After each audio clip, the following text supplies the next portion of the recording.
Kemudian, wawancara. Wawancara adalah kegiatan tanya jawab antara pewawancara dan narasumber yang dilakukan untuk memperoleh informasi secara rinci tentang suatu hal atau peristiwa.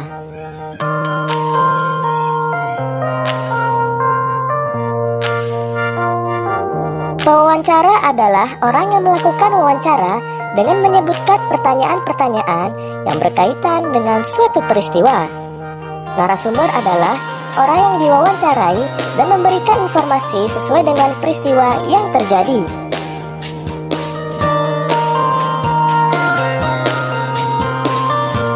Berikut hal-hal sebelum melakukan wawancara. Pertama, tentukan topik wawancara.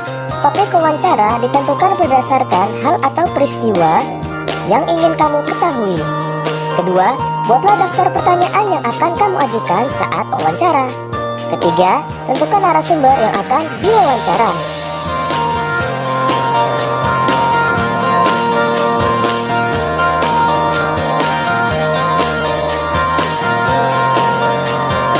Berikut hal-hal saat melakukan wawancara. Pertama, mulailah pembicaraan dengan sapaan yang ramah dan perkenalan diri. Kedua, ajukanlah pertanyaan dengan jelas dan menggunakan bahasa yang santun.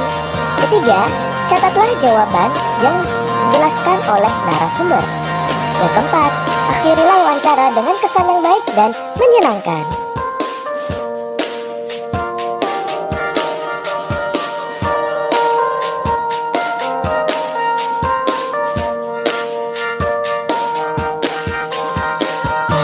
Hal yang perlu diperhatikan saat wawancara.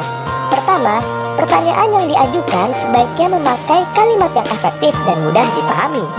Kedua, penampilan dan sikap saat melakukan wawancara harus santun. Yang ketiga, tidak menyela narasumber saat memberikan penjelasan.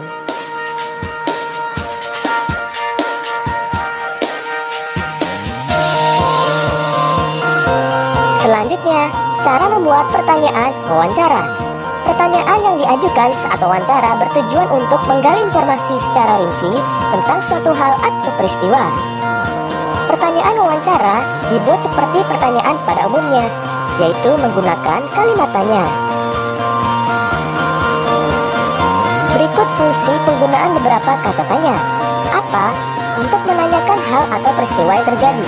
Contoh, apa hewan yang Bapak pelihara? Berapa? Untuk menanyakan jumlah. Contoh, berapa banyak hewan peliharaan Bapak?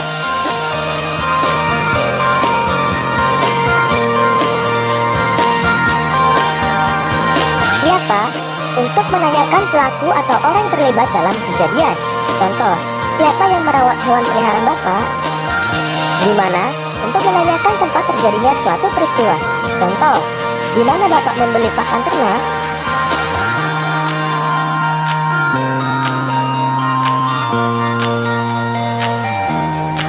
Kapan? Untuk menanyakan waktu terjadi suatu peristiwa. Contoh, kapan Bapak memberi makan hewan peliharaan? Mengapa? Untuk menanyakan penyebab terjadinya suatu peristiwa. Contoh, mengapa kandang hewan peliharaan Bapak harus dibersihkan secara teratur?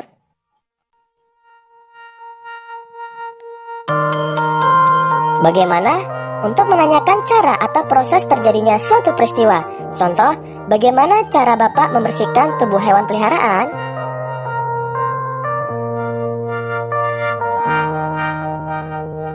Selanjutnya, pertanyaan wawancara yang baik. Pertanyaan wawancara diajukan seperti saat melakukan percakapan biasa, mengalir atau tidak terburu-buru.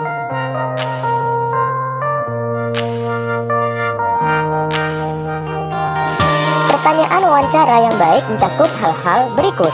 Pertama, pertanyaan wawancara disusun secara runut. Kedua, pertanyaan dimulai dari yang bersifat umum menuju pertanyaan khusus. Ketiga, pertanyaan wawancara sebaiknya berkelanjutan dan saling berkaitan. Yang keempat, setelah narasumber memberikan jawaban, kamu juga dapat menanyakan hal yang berkaitan dengan jawaban narasumber.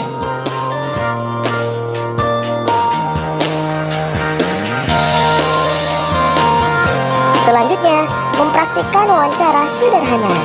Ingat kembali materi tentang wawancara pada pembelajaran sebelumnya.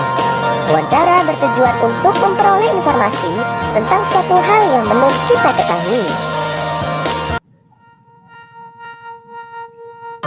Kerusakan lingkungan. Manusia berinteraksi dengan sesamanya maupun dengan lingkungan. Interaksi antara manusia dan lingkungan yang tidak seimbang akan menimbulkan berbagai masalah, misalnya kerusakan lingkungan. Berikut beberapa contoh kegiatan manusia yang menyebabkan kerusakan lingkungan. Pertama, membakar hutan. Kebakaran hutan mengakibatkan hilangnya habitat dan sumber makanan bagi satwa. Kedua, menggunakan bom dan pukat harimau untuk menangkap ikan di laut. Menangkap ikan menggunakan bom dan pukat harimau mengakibatkan rusaknya terumbu karang dan kematian hewan laut lainnya. Selanjutnya, bagian-bagian tumbuhan. Tumbuhan memiliki beberapa bagian. Setiap bagian tumbuhan memiliki fungsi masing-masing. Pertama, akar. Bagian tumbuhan yang tertanam dalam tanah atau beberapa ada di atas permukaan tanah. Jenis-jenis akar. Akar serabut. Akar serabut dimiliki oleh tumbuhan biji berkeping satu. Akar serabut berbentuk seperti serabut dan berukuran kecil. Contoh tanaman padi, tanaman jagung.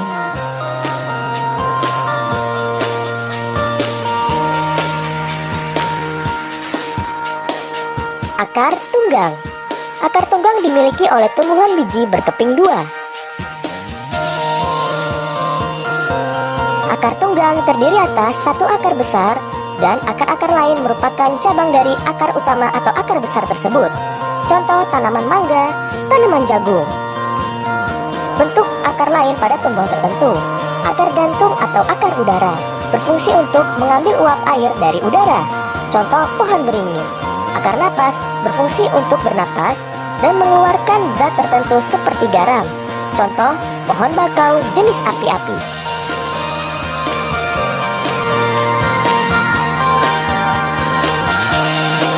Akar papan atau banir berfungsi untuk membantu tegaknya tumbuhan. Contoh akar pohon kenari dan pohon randu. Akar tunjang berfungsi untuk penahan tumbuhan agar tidak roboh. Contoh akar pohon bakau dan pandan.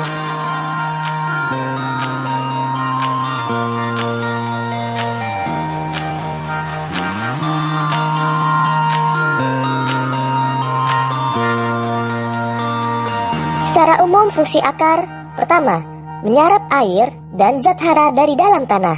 Kedua, menguatkan berdirinya tumbuhan pada tempat tumbuhan. Ketiga, menyimpan cadangan makanan. Kedua, batang.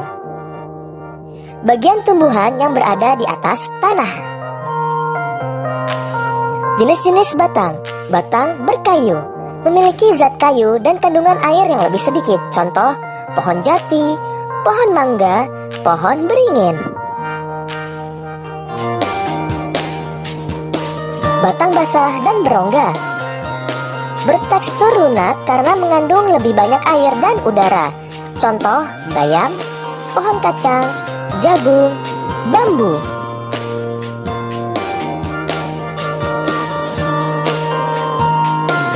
Secara umum fungsi dari batang: pertama, menyalurkan air, zat hara, dan zat makanan ke seluruh bagian tumbuhan. Kedua, tempat tumbuhnya daun, bunga, dan buah.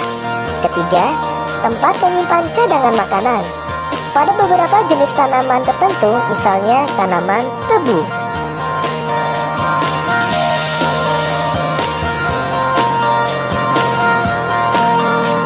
Ketiga, daun. Bagian tumbuhan yang berbentuk lembaran dan tumbuh pada cabang-cabang batang.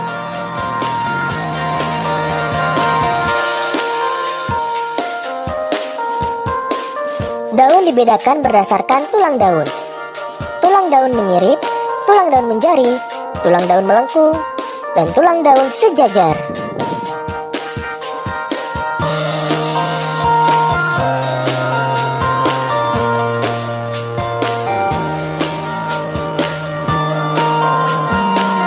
Secara umum fungsi dari daun: pertama, sebagai tempat fotosintesis.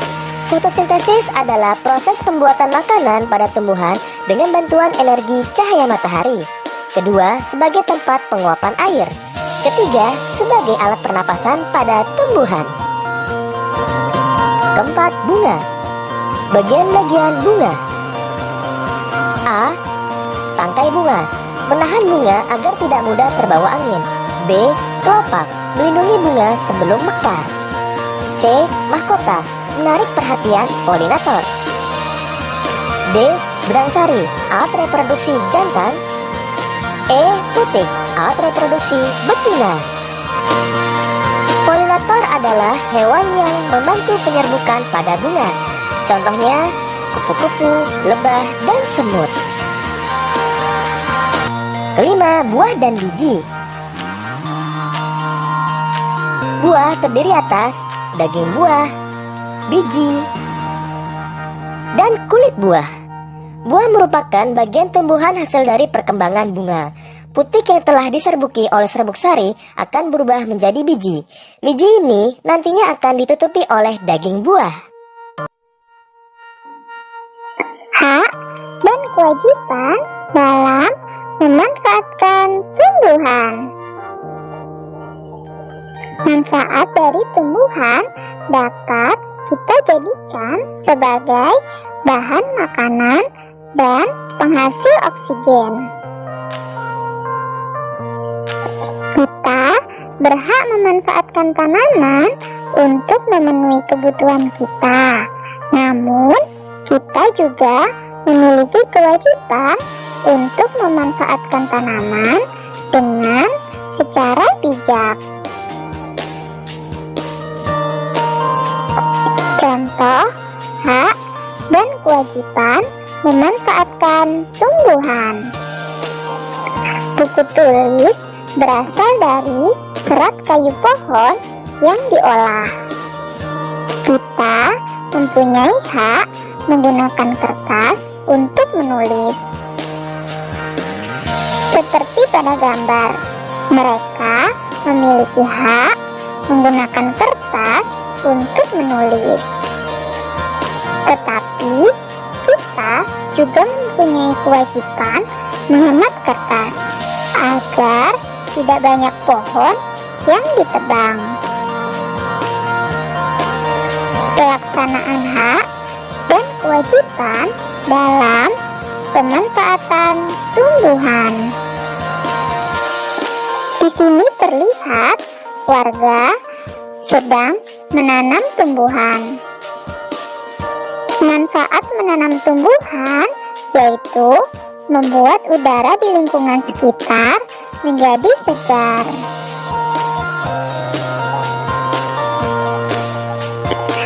Memperoleh udara segar merupakan hak yang dimiliki semua orang. Kita juga berkewajiban merawat tanaman dengan cara menyirami dan memberi pupuk dengan secara teratur. Seperti kegiatan yang dilakukan pada gambar, mereka memberi pupuk dengan secara teratur. Setelah kita melakukan kewajiban, barulah kita memperoleh hak untuk mendapatkan udara yang segar dan lingkungan yang sehat. Hak dan kewajiban dalam kehidupan sehari-hari. Kita memiliki hak dan kewajiban terhadap lingkungan di sekitar kita. Misalnya, menanam dan merawat tumbuhan. Kita memiliki kewajiban untuk merawatnya agar tumbuhan tidak layu dan mati. Setelah melaksanakan kewajiban, barulah kita memperoleh hak untuk menikmati buah yang dihasilkan oleh tumbuhan tersebut, serta kita dapat menikmati udara yang sejuk. Kenampakan alam dan pemanfaatannya. Kenampakan alam adalah segala sesuatu di alam yang merupakan hasil dari peristiwa alam. Indonesia memiliki berbagai bentuk kenampakan alam, mulai dari daratan hingga perairan. Pertama, dataran tinggi. Dataran tinggi adalah permukaan bumi yang ketinggiannya lebih dari 200 meter di atas permukaan laut. Dataran tinggi sangat cocok dimanfaatkan sebagai lahan perkebunan, peternakan, tempat rekreasi. Penduduk di dataran tinggi biasanya memiliki mata pencarian sebagai petani dan peternak.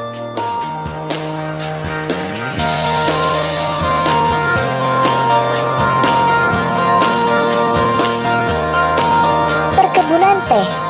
Perkebunan teh banyak terdapat di dataran tinggi karena suhunya cocok untuk pertumbuhan teh.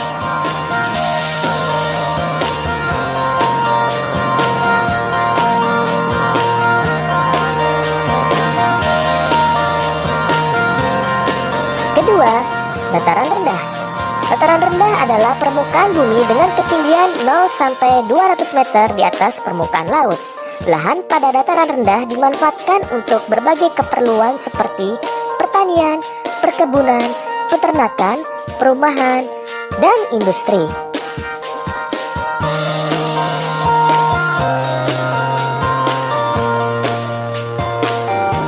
Hasil pertanian di dataran rendah. Contohnya tanaman padi.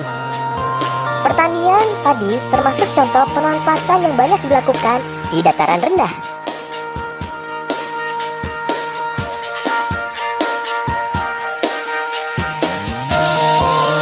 Tanaman tebu.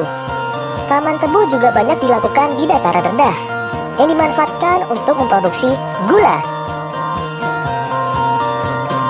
Kelapa sawit juga banyak dilakukan di dataran rendah, karena manfaatannya untuk menghasilkan minyak sawit.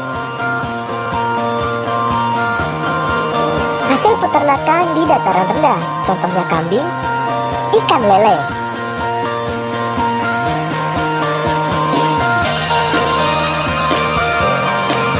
Mata pencarian penduduk di dataran rendah. Pertama, petani. Kedua, peternak. Ketiga, pegawai perusahaan. Ketiga, pantai. Pantai adalah daratan yang berbatasan langsung dengan laut. Daerah pantai umumnya landai dan berpasir.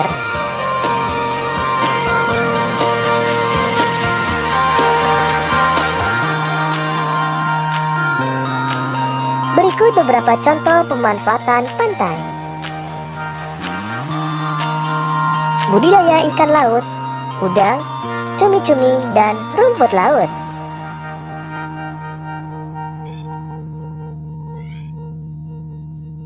Pertanian garam.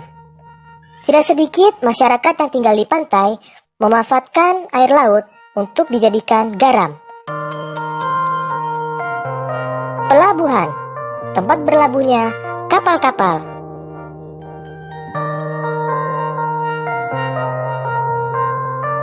Mata pencarian penduduk di dataran pantai. Pertama, nelayan.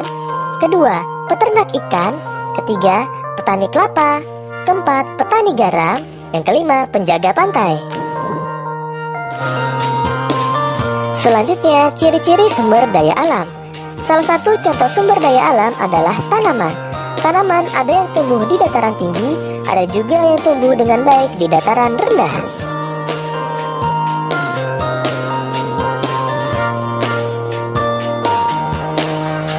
Berikut contoh tanaman yang dapat tumbuh di dataran tinggi dan dataran rendah. Pertama, padi. Tanaman padi dapat tumbuh di dataran tinggi dan rendah yang di daerah yang beriklim tropis.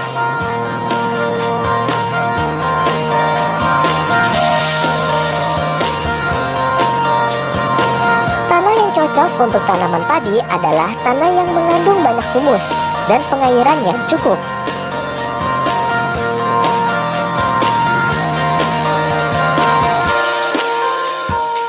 Pada awal masa tanam, tanaman padi harus digenangi oleh air. Tanaman padi harus ditanam di lahan terbuka karena membutuhkan cahaya matahari yang cukup banyak.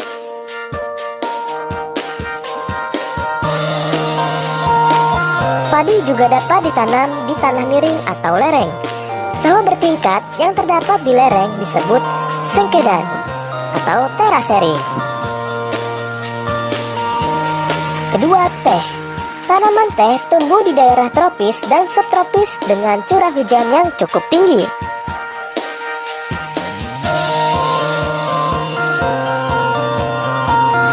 Tanah yang cocok untuk tanaman teh adalah tanah yang mengandung humus. Berbeda dengan padi, teh tidak memerlukan banyak air saat awal tanam. Semakin tinggi daerah penanaman teh, semakin tinggi pula kualitas teh yang dihasilkan. Langkah-langkah membuat kolase. Kolase adalah karya seni yang dibuat dengan cara menempelkan suatu bahan pada media ke dalam suatu komposisi yang serasi sehingga menjadi karya seni baru.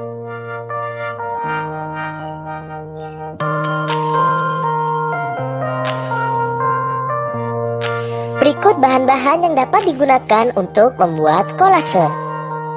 Ranting kering, daun kering,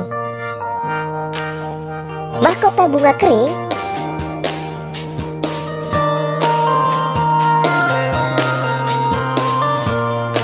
aneka biji-bijian.